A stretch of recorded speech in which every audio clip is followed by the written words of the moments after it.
Um, See if you can tell us a little bit about what it's. If you're talking to people who never played hockey, or maybe they played but they never played big league hockey. What's it like playing, say, in the stadium in front of 18,000 people in a big game against a good team? I believe the Chicago Stadium likely was the greatest stadium I ever played in as far as the relationship between fan and player. The people, the fans are right down at ice level. They're surrounding you, and I don't think I've ever heard a group of people make as much noise as the people in the Chicago Stadium. Now, when I was playing, we thought that they were rather boisterous, but they were a different type of people that went to see our games than the games that I saw last year in the playoffs against Edmonton. I don't think I've ever heard the din, the noise that I experienced when I went down to watch the Edmonton Oilers play against the Blackhawks in the final game of the Blackhawks season. I'd never heard anything so loud in all my life, and I heard some of the players say that they thought that it was Brother Dennis is who it was the game before, had said that he thought the old stadium was going to shake to pieces by the noise, and that's just about the way it was. But playing in front of, they used to say 16,666, and I know Glenn Hall couldn't say that, but we used to play in front of 22,000 people all the time because I knew Mike Esposito at the box office, and much to the chagrin of the fire marshal, we were putting 22,000 people into that building all the time, and it was, the Chicago people were worth a goal or two every game that we played there at the stadium, and they'd get going before the national anthem was finished, and they wouldn't stop until the referee dropped the puck for that opening face-off, and it would hyper any of the fivesome that started for us, and in the opposition end, the puck generally went, and we'd win lots of games in the first period just because of the crowd reaction at the stadium. They're a fantastic group of people and so appreciative of what we did, and I said earlier we had a love affair with the fans, and that's just exactly what it was. We went out there to entertain those people, and they certainly appreciated it. We'd have played for nothing. As a matter of fact, we did play for nothing in comparison. First year that I played, I made $6,500 and thought I'd really had the world by the tail on a downhill pull. I took home 3,000 American dollars in my pocket. I remember my dad coming down for the last game and riding back on the plane with Todd Sloan and Ron Murphy and myself, and we all had cashed in our savings for that particular year, and we had it in cash in our pocket, and my dad was scared that someone was going to heist us, stick a rod in us and hold us up. But I took home 3,000 American dollars that particular year, and hell, I'd never seen 300 before that, so it was fantastic. But we would have played for nothing, and just to entertain those people. And I think if there's any difference between our game of hockey then and now, I don't believe that the managers and coaches and owners are instilling that in the youngsters today. The kids don't really know why they have that they're sitting on that big thick wallet. They don't realize it's because of those people, that those 20,000 people that come and watch game in and game out and want to be entertained. The kids today just don't realize that they should go out there game in and game out and entertain those people royally. Then you have a successful franchise. What in your life today, is there anything that's filled that void of that kind of excitement? There will never be anything to take the place of me playing professional hockey here in Chicago, or for those few years in Winnipeg. There's absolutely nothing. And when they talk about professional athletes having a tough go after they're finished, I can understand why. As much as I was ready to hang them up when I was all finished, I was finished. Those old blades could have gone up in the nail, and they should have hung up there when I quit the first time. and collected rust because I had played so much. I'd played 23 years professionally and promoted 2 leagues and pioneered one, and it wasn't as if I played 10 or 15 minutes a game. I'd played most of my career for 40, 45 minutes a game, and had done a lot to promote the game of hockey, and I was just tired out physically as well as mentally, and had got all I could possibly get out of the game of hockey, and I wouldn't trade the time I had for all the money and that the kids are getting now. There's just no way they could enjoy themselves like we did back then, and I'd had my fun, I'd had my go of it, and I could hang them up, and I had the cattle that I'd been involved in for some 20 years during the time that I played, and I had something to fall back on, so I wasn't just left out in the cold. Now, for instance, a guy like Orr, whose career ended abruptly about halfway through it, now he had a tough time adjusting to being away from the game of hockey, the game that we loved and that we had been so much part of our life, because he'd only played half of his career. And through injury to his knee, he had to leave the game, and he found it very, very tough to get out. And there are a lot of athletes that find it so tough that they just go right from the spotlight here right down to the depths of despair. And the reason you didn't is because you had your fill, 23 years, plus you had the cattle ranches. Yeah, and I had planned for retirement. I had suggested it several years before, and every time that when we'd win the Avco Cup, when I'd take the equipment off and I'd tell my kids, I'd say, Bob, Blake, Brett, this is the last time. You can take this equipment home and do whatever you want with it. But there was always that next year that when I'd have a summer of rest, that I wanted to get back at it again. But that last training camp I went through, I knew that I'd had enough of it. It just wasn't fun anymore. Your brother told us last week that everything you touch turns to money. Comment on that?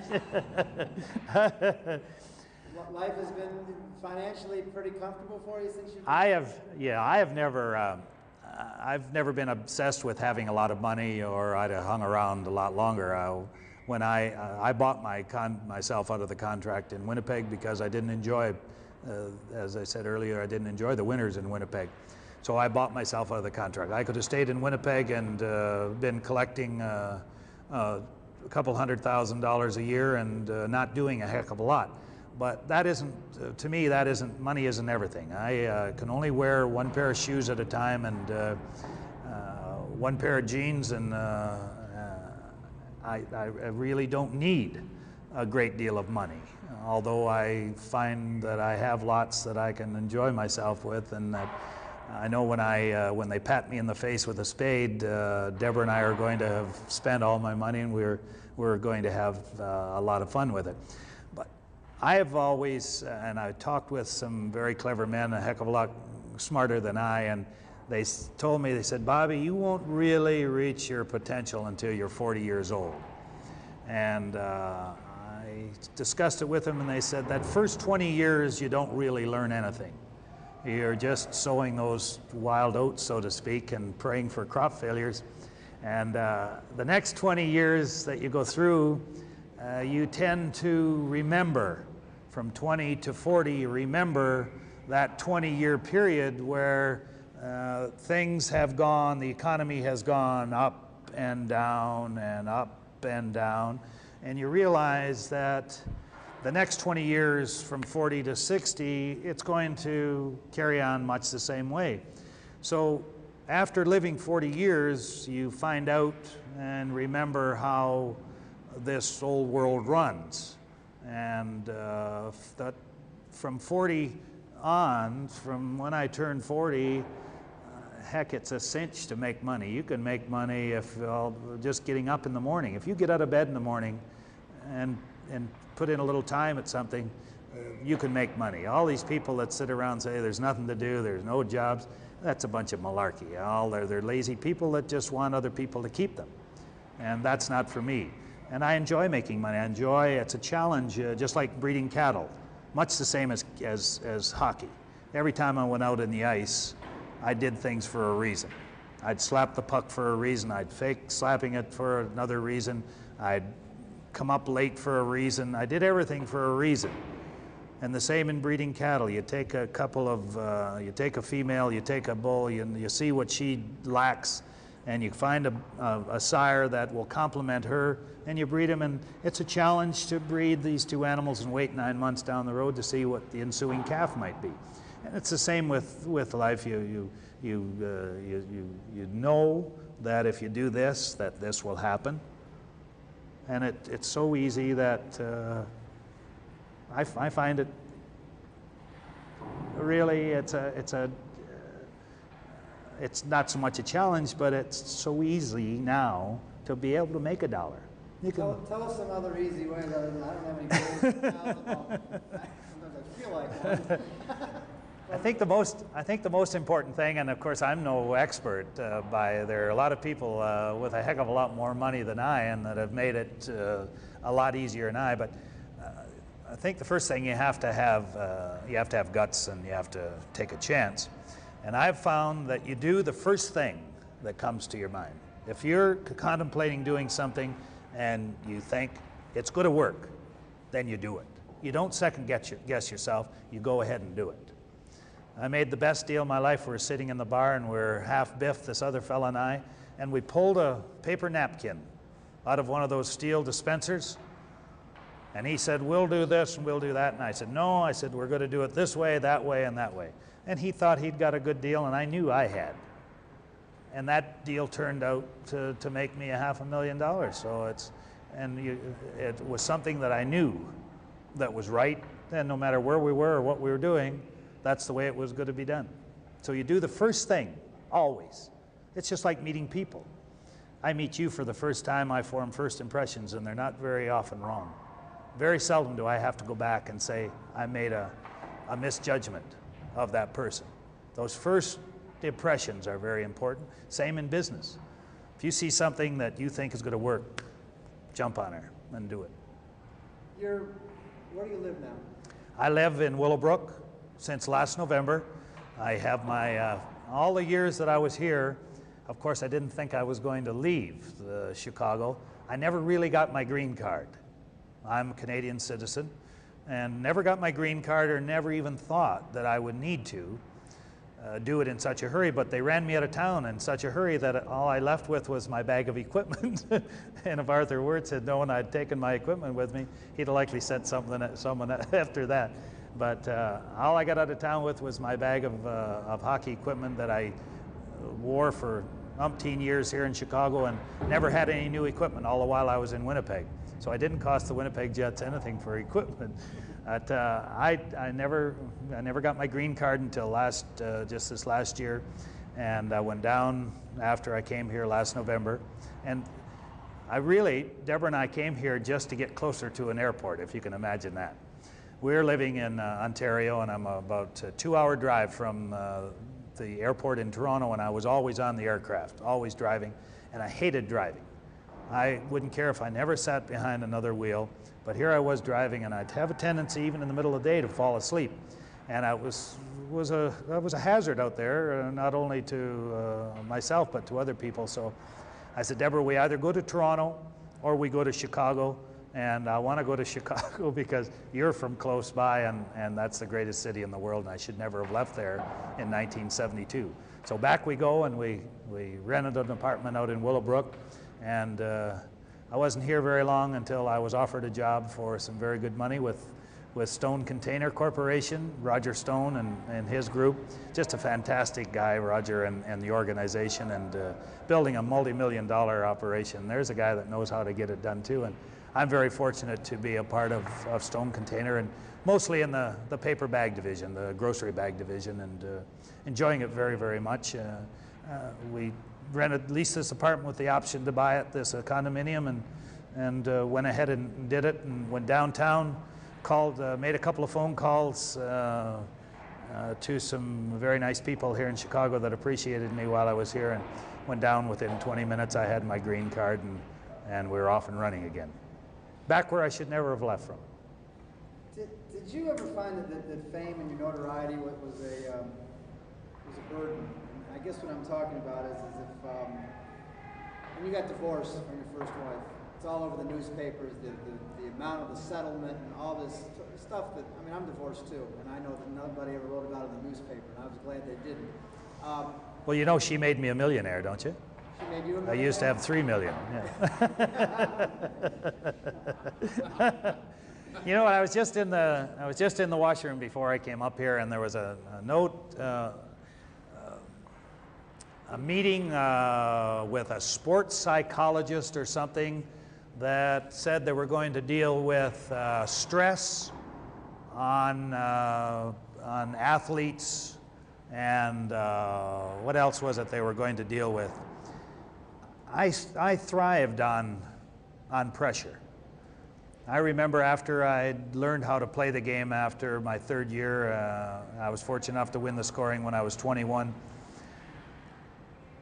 And then after I'd scored 50 goals, I'd walk into the stadium in September to play the exhibition games. They'd accost me and wondering how many goals you're going to score this year, and you're going to get 50 again, and on and on. And that, to me, I thrived. I wanted to play, as I said earlier, for these people, to entertain them, but I wanted to reach that level that I had attained the year before, or even eclipse it. And I don't think I could have played without having that pressure of expectation from the fans, from my teammates, and even from myself, and mostly from my dad. I was just going to say, in any case, your father was a shrewd man, because he probably picked up on that, and he put a little more on you. But I think I got my mom's heart, though. Yeah. I'm a lot like my dad, but I think I received a lot of my mother's tolerance, and she had a heart of a giant, and I think I got a lot from my mother as well as from my dad, as well as a great deal from my support from my brothers and sisters. My 2 sisters older than I, Maxine and Jackie, they were the last ones to leave me out on the ponds and out in the frozen bay. When their toes would be frozen and their fingers would be frozen and their noses and ears, and the tears would be running down their face and freezing on their face, I'd say, "Come on, Maxine, Jackie, one more rush up the ice." "Okay, Robert, one more." Then after we'd get one more, I'd say, "Come on, one more." And we'd go home and take those old skates off in front of that old Finlay Oval, the old wood stove where they had the warming closet and the reservoir, and pull the old oven door down and stick your feet in that oven. And then when the freezing would start coming out of your toes, then you'd really whine. But they offered me a great deal of support, and they were always in Toronto when I'd play there, always in Montreal, and always there to support me no matter how I played, good, bad, or indifferent. Did you take care of yourself physically when you played? That, if I hadn't been in good physical shape, I could never have done half the things that I did, and that's where the farming end of it came in, because a lot of people are gentlemen farmers that accumulate their money elsewise.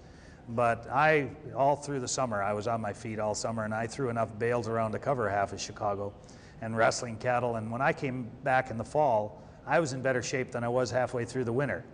And that did so much to build me physically, and if it hadn't been for my physical strength, and I made no bones about it, I couldn't stick handle past my mother, but I could skate, and I had stamina, and I could shoot the puck, and that's all I took advantage of.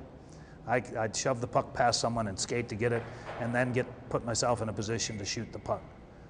And a lot of guys, I think, maybe try to do too many things. You only really need to know how to do 2 or 3 things well to be a professional. Baseball players, if you can hit the ball out of the park, you don't really know, you don't have to have a golden glove. Shortstop that doesn't make an error all year, he doesn't need to hit 300 and some. And it's the same in hockey. I knew that I could skate, and I knew I could shoot the puck. And I stayed after practice, and my old shoulder feels it now.